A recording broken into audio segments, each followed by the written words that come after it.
आज हमारा जो लेक्चर है मर्चेंट बैंकिंग का वो आपका पहले यूनिट का है। तो पहले यूनिट का जो नेक्स्ट पार्ट है merchant banking regulation by SEBI. तो आप इसको समझिए। At present, no organization can act as a merchant banker without obtaining a certificate of registration from the SEBI. However, it must be noted that a person or organization has to get himself registered under this regulation if he want to carry on or undertake any of the authorized activities, that is issue management, assignment as manager, consultant, advisor, etc. अगर कोई भी organisation है वो merchant bank के रूप में काम करना चाहता है तो उसके लिए सेबी से उसको एक सर्टिफिकेट की जरूरत पड़ेगी। बिना सेबी के रजिस्ट्रेशन के वो मर्चेंट बैंक के रूप में काम नहीं कर सकता है। अब हम बात करते हैं रेगुलेशन बाई सेबी, यानी कैसे जो है सेबी जो है मर्चेंट बैंक को रेगुलेट करेगा। आप जानती हैं इस समय जो चाहे हम बात करते हैं ये सिक्योरिटी मार्केट की या बात करते हैं कैपिटल मार्केट की या प्राइम मार्केट की या सेकेंडरी मार्केट की, तो जो देखा जाए अगर बात करते हैं यहाँ पे अगर बात होती है इन्वेस्टर प्रोटेक्शन की तो यहाँ पे सेबी जो है एक हम लोग के बीच में एक मजबूत दीवार के रूप में खड़ी है। तो उसी तरह मर्चेंट बैंक का रजिस्ट्रेशन सेबी के द्वारा मस्ट है, ये भी ज़रूरी है और सेबी ही इसको रेगुलेट करता है। उसके रेगुलेट में यानी उसका जो कोड ऑफ कंडक्ट है क्या नियम है, देखिए बुक में तो काफ़ी ढेर सारे कोड ऑफ कंडक्ट या रूल्स और रेगुलेशन है। कुछ हम शॉर्ट में आपको बताएंगे, अगर एग्जामिनेशन में भी पूछेगा तो आप कुछ शॉर्ट में जो रहेगा उसी को लिखिएगा।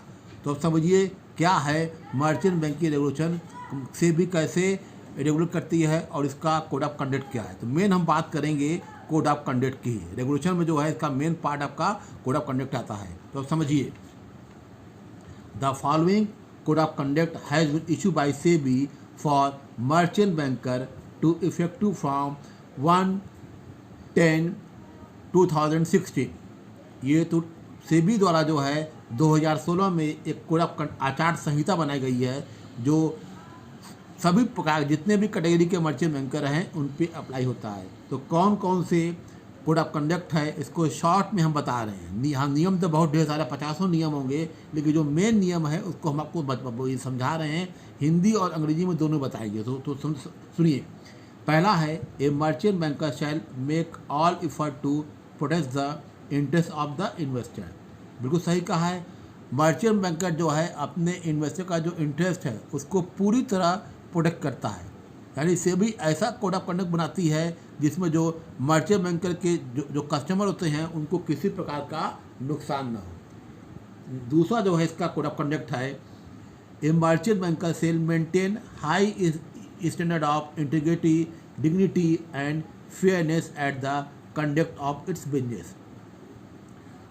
जब वो अपना बिजनेस शुरू करती है तो समझ आइए एक हाई लेवल की देखा जाए उसमें फेयरनेस, मतलब हाई लेवल की अशुद्धता होती है। बिल्कुल पूरी ईमानदारी के साथ सारा चीज़ जो है बिल्कुल शीशे की तरह साफ होता है।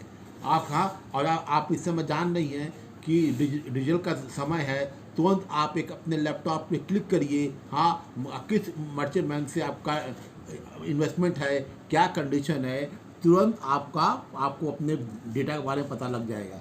तो नेक्स्ट आपका जो कंडक्ट है वो है merchant banker shall fulfil its obligation in a prompt, ethicals and professional manner. एक पेशेवर के रूप में जो है आपका मर्चेंट बैंकर है वो अपने ये कस्टमर के साथ बिहेव करता है, यानी उसका जो बिहेव है जो सिंपल कस्टमर के साथ। वहाँ पे आप जाइएगा तो मर्चेंट बैंकिंग के ऑफिस में तो वहाँ पे आपको बड़े बड़े एक्सपर्ट मिल जाएंगे, तो वहाँ आपको लगेगा कि बाकी बहुत ही आसानी से सिंपल लैंग्वेज में आपको जो भी प्रॉब्लम हुई वो सॉल्व करने की वो कोशिश करते हैं। नेक्स्ट हमारा जो कोड ऑफ कंडक्ट है सेबी के द्वारा जो अप्रूव्ड है वो है a merchant banker shall a all time exercise is diligence, ensure proper care and exercise independent professional judgement. देखिए मान लीजिए कोई भी आपका केस जो है डिस्प्यूट होता है, कोई प्रॉब्लम आती है तो दोनों पार्टी के साथ जो है वो क्या होता है उसका जो भी जजमेंट होगा बिल्कुल फेयर। ऐसा नहीं है कि वो पैसा लेकर काम कर लिया आपका जो केस वो दबा दिया, ऐसा कुछ भी नहीं है। आपका जो भी डिसीजन लेगा वो आपके बारे में तो आपको बिल्कुल उसको वो सही लेगा। ये देखिए, ये जो स्टार्टिंग के थे आपके 4 जो हमने बताया आपका कोड ऑफ कंडक्ट, कहाँ कंडक्ट है। अब नेक्स्ट आप सुनिए, पांचवा जो है, पांचवा को हम कई पार्ट में बांट देंगे, ABCD। तो पांचवा मेन क्या है, ये ध्यान समझिए। A merchant banker shall endeavour to ensure that, यानी मर्चेंट बैंकर सबको इंश्योर करता है। पहला है enquiries from investor are adequately dealt with, कोई किसी तरह की कोई इंक्वायरी है, हाँ, तो उसको बड़े आसानी से वो क्वेरी करने के लिए ओके करता है। फिर नेक्स्ट आपका है grievances of investor are redressed in a timely and appropriate manner, कोई भी उसका ग्रीवांसेस है इन्वेस्टर का अपने हित के लिए, तो वो प्रॉपर समय में एक फिक्स टाइम में वो उसको हैंडल कर लेता है, ताकि उसके कस्टमर को किसी प्रकार की कोई दिक्कत ना हो। तो ये सेबी के द्वारा बिल्कुल क्लियर कोड ऑफ कंडक्ट है अपने कस्टमर के लिए, ताकि जो आपके जो इन्वेस्टर हैं उनके इंटरेस्ट को किसी तरह कोई नुकसान भी ना हो। नेक्स्ट जो है उसका C जो है वो आपका ये है कोड ऑफ कंडक्ट, वो इस प्रकार है, where a complaint is not remedies properly, the investor is advised of any further step which may be available to the investor under the regulatory system। मान लीजिए कोई प्रॉब्लम क्रिएट हो रही है, सॉल्व नहीं हो रही है, तो मर्चेंट बैंकर अपने कस्टमर कहता है तो आप कोई दूसरे स्टेप के द्वारा भी अपने प्रॉब्लम को सॉल्व कर सकते हैं, ठीक है। फिर नेक्स्ट आपका है जो कोड ऑफ कंडक्ट है, D है, a merchant banker shall not discriminate among its clients save and accept or ethical and commercial condition। बिल्कुल क्लियर कह रहा है, एक प्रोफेशनल लुक में आपकी प्रॉब्लम को सॉल्व करेगा। ऐसा नहीं है कि वो केवल अपने हित को देखेगा, हाँ, बिल्कुल एक प्रोफेशनल गाइड के रूप में आपको वो गाइड करेगा और कोशिश करेगा कि आपकी जो भी प्रॉब्लम हो वो सॉल्व हो जाए। फिर नेक्स्ट क्या कहता है कोड ऑफ कंडक्ट आपका E हो जाएगा, A merchant banker shall avoid conflict of interest and make adequate disclosure of its interest। देखिए, कोई भी कॉन्फ्लिक्ट है उसको अवॉइड करना होता है, और जो भी आपका साफ जो भी कोई भी चीज़ हो बिल्कुल साफ वो डिस्क्लोज करता है, सारी बातें वो डिस्क्लोज कर देगा, कोई चीज़ वो छिपाएगा नहीं कि हाँ वो देख रहा है कि मर्चेंट बैंकर कि हमारा इंटरेस्ट में ज़्यादा लगा अच्छा है, तो ये बात अपने क्लाइंट को मत बताओ। तो ऐसा यहाँ पे कुछ भी नहीं है, जो भी इंटरेस्ट होगा वो फुली तरीके से आपको क्या करेगा, आपके सामने वो डिस्क्लोज कर देगा, यानी सारे पॉइंट जो है वो आपके सामने खुल के रखेगा। नेक्स्ट जो आपका इसका कोड ऑफ कंडक्ट है वो आपका that is a merchant banker shall always endeavour to render the best possible advice to the clients having regard to their needs. बिल्कुल सही कहा है कि उस आपकी ज़रूरत के अनुसार आपको बेस्ट वो एडवाइस देगा। ऐसा नहीं है कि आपको घुमाएगा फिराएगा नहीं, आपको दौड़ाएगा नहीं, टाइमली जो है आपको बेस्ट एडवाइस देगा, ताकि जो है आपकी प्रॉब्लम जो है वो बार बार सॉल्व हो जाए। देखिए बिल्कुल सही, देखिए सेबी आप जानती हैं सेबी का जन्म कब हुआ आपको पता है, और सेबी क्यों आपके सिक्योरिटी मार्केट में आए, ताकि मार्केट को जो इन्वेस्टर है उसके प्रोटेक्शन को 100% सेव किया जाए। तो यहाँ पे देखिए बिना सेबी के कोई भी जो मर्चेंट बैंकर है वो रजिस्टर नहीं हो सकता है, और रजिस्टर होगा तो सेबी के नियम कानून को उस मर्चेंट बैंकर को पालन करना पड़ेगा। तो इसीलिए सेबी ने क्या किया है, ऐसा कोड ऑफ कंडक्ट बना दिया है ताकि वो अपने इन्वेस्टर के साथ कोई 3-5 न करे, तो कोई धोखाधड़ी न करे। क्लियर हो गया। फिर आपका नेक्स्ट आपका पॉइंट है a merchant banker shall maintain arms length relationship between its merchant banking active and any other activities. बिल्कुल सही है कि जो भी उसकी एक्टिविटीज़ है आपके साथ या दूसरे के साथ भी जो भी एक्टिविटीज़ है वो क्या है, बिल्कुल मेंटेन है। हाँ, ऐसा नहीं है कि आप उसके पास गए तो वो आपको कोई आपकी प्रॉब्लम सॉल्व करके कोई और बात कर रहा है। तो जो भी आपका उसका मेंटेनेंस है उसका देखा जाए arms length relation between its merchant banking activity and any other activity, यानी जो भी उसकी कार्यविधि है वो एक सीमा के परे वो बाहर आपका नहीं जाएगा। फिर नेक्स्ट आपका है a merchant banker shall not make untrue statement or supports any material fact in any documents reports or information furnished to the board. ये बिल्कुल सही है, मर्चेंट बैंकर जो है सेबी के सामने कोई अनट्रू स्टेटमेंट, हाँ कोई आपका देखा जाए कोई ऐसा कोई अनफैक्ट डॉक्यूमेंट जो है सेबी के सामने कभी वो पेश नहीं करेगा।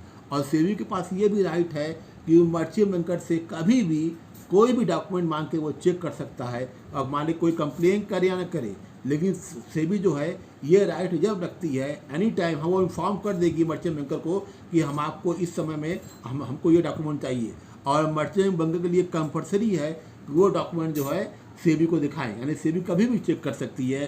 तो ये देखा जाए एक जो ये राइट्स है सेबी के पास वो रिजर्व है, यानी वो राइट्स क्या है कि मर्चेंट बैंकर जो है कभी भी जो है हम कोई भी डॉक्यूमेंट जो है उसका वो चेक कर सकती है। फिर नेक्स्ट ये कर रहे हैं कि आपका पॉइंट ये बता रहे हैं कि a merchant banker shall ensure that good corporate policies and corporate governance are in a place. बिल्कुल सही कहा कि गुड गवर्नेंस और गुड कॉर्पोरेट पॉलिसी जब तक दोनों नहीं होगा तब क्या होगा, क्लाइंट्स और मर्चेंट के बीच में क्लाइंट्स और मर्चेंट बैंक के बीच में कोई भी जो है आपका बेहतर रिलेशनशिप नहीं बन पाएगा। पॉलिसी की अगर अच्छी है, उसकी रूल्स अच्छे हैं, सेबी का एक तरह से प्रेशर भी होता है, तो मर्चेंट बैंक क्या करें अपने क्लाइंट को कभी गुमराह नहीं कर सकते हैं। फिर नेक्स्ट बात हम करते हैं, नेक्स्ट इसी में ये पॉइंट है a merchant banker shall not be a party to और a instrumental for creation of a false market, price riding और मैनिपुलेशन, यानी वो कोई एक फॉल्स मार्केट भी नहीं क्रिएट कर सकता है, इस तरह का इन्वायरमेंट भी नहीं क्रिएट कर सकता है। हाँ, और कीमतों के बारे में वो मैनिपुलेशन भी नहीं कर सकता है। मान लीजिए कोई क्लाइंट्स है, उसको अपना पोर्टफोलियो ठीक करना है, वो सिक्योरिटी मार्केट के बारे में जानना चाहता है कि टाटा रिलायंस के शेयर के क्या दाम है, तो वो जानबूझ के वो बढ़ा के दाम नहीं बताएगा, यानी फॉल्स मार्केट और देखा जाए प्राइस मैनिपुलेशन वो बैंक वो कभी नहीं करेगा। मान ली करता है, अगर कोई कंप्लेन जाती है तो सेबी के पास ये राइट है कि उस मर्चेंट बैंक का जो रजिस्टर है वो कैंसिल भी कर सकता है। ये देखिए आपका एक छोटा सा ये हमने ब्रीफली बता दिया कोड ऑफ कंडक्ट। हाँ, एग्जामिनेशन में देखिए ये अक्सर पूछा जाता है, खास कर 20 मार्क्स के आते हैं, तो आप ये मत देखिएगा कि 2 पेज का हो रहा है, 2.5 पेज का और 3 पेज का हो रहा है। मैटर सही है तो आप इस टाइप के क्वेश्चन को भी अटेम्प्ट कर सकती हैं, और ज़रूर अटेम्प्ट करिएगा, क्योंकि ये देखा जाए एक तरह से टेक्निकल क्वेश्चंस है। हाँ, तो ये हम क्लोज कर रहे हैं, कोई भी दिक्कत होगी हमको बताइएगा। Thank you.